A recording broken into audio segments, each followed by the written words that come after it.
I dette forsøg vil vi finde ud af, hvilken omdannelse der finder sted, når stoffet natriumhydrogencarbonat bliver ophedet.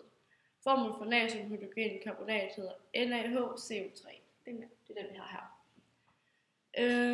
Vi har 3 forslag på mulige reaktioner for omdannelsen af natriumhydrogencarbonat ved ophedning i en digel. Vi skal altså opklare den reaktion, der sker i diglen. Og efter vi har fået afstemt vores reaktionsskema og lavet beregninger, så kan vi forudsige massen af det stof, der bliver tilbage i diglen i alle 3 tilfælde. Vi kan så sammenligne den beregnede masse med den målte masse i det faste produkt, af det faste produkt, og på den måde så kan vi afgøre, hvilken reaktion der forløber ved ophedning. Det vi gjorde først, det var at rense vores digel, og derefter anbragte vi så diglen i trekanten på træfoden, og opvarmede den så i cirka 1 minut. Og efter det så afkølede vi den, og da den var afkølet, så varede vi den, og det varede vi den til 13,15 gram. Vi tog så noget natriumhydrogencarbonat i, og ned i diglen, og så vi tog præcis 4,45 gram dernede i, og varede så diglen med det i, og vægten blev der 17,61 gram. Efter det så opvarmede vi igen diglen og afkølede den derefter igen. Vi varede så det sidste diglen, og vægten stod derefter på 15,97 gram. Vi trak så vægten af diglen uden noget i natriumhydrogencarbonat i fra den vægt, vi lige har målt, og fik så 2,82 gram. Det er altså den masse, vi skal finde ud af på vores beregninger lige om lidt. Vi har valgt at tage udgangspunkt i reaktionsskema nummer 3. Og ved at afstemme det, så skal vi først kigge på, hvad der sker her med hver enkelt af stofferne. Na, den har vi her, men den har vi 2 gange herover. Så for at det skal give ens på begge sider, skriver vi 2 her. Og det passer så med H. Vi har 2 H. Det har vi også herovre. Så på C, det har vi 2 C. Det har vi også her og her. Og så kigge på O, som vi har 6 af. Så har vi 3 her og 2 her, så det stemmer. Og lige det. Ja, og der. Okay. Vi skal nu beregne molarmassen af de forskellige kemiske forbindelser i reaktionsskema 3. Vi finder molarmassen ved først at finde atommassen for de enkelte stoffer, der indgår i forbindelsen. NaHCO3, som vi har her.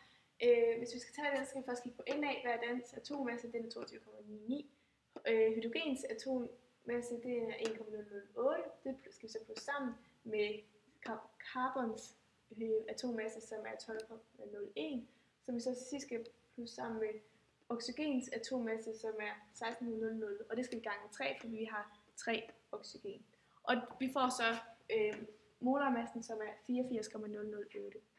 Og herefter så har vi Na2CO3, som også indgår i vores reaktionsskema nummer 3. Og natrium har som sagt atommassen 22,99, den skal vi så have 2 gange, og efter det så har vi carbon, som har 12,01, og så har vi 3 oxygen, som er 16,00 gange 3. Og så får vi molarmassen 105,99. Og vi har så det, vi skal bruge for de sidste 2 forbindelser i reaktionsskemaet af gasser. Vi har sat tallene ind i skemaet. Vi ved, at først så har vi gram her, som vi ved er 4,45, som vi målte før. Det her sætter vi så ind i vores lille m, som er her. Så har vi beregnet molarmassen, og den kan vi så sætte ind i vores store m, som er her. Det har vi så regnet ud ved at bruge de her formler herover.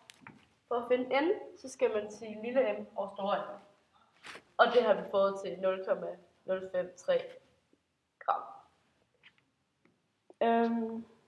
Så er vi gået over ved den anden.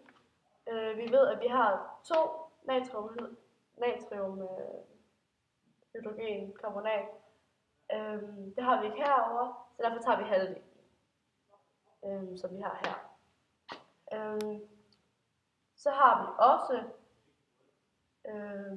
gram per mol. Så skal vi bruge formlen herover igen for at få lille m,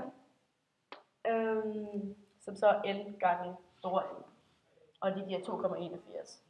Ud fra vores afstemning og beregning af reaktionsskema nummer 3, så har vi påvist, at reaktionsskema nummer 3 gælder.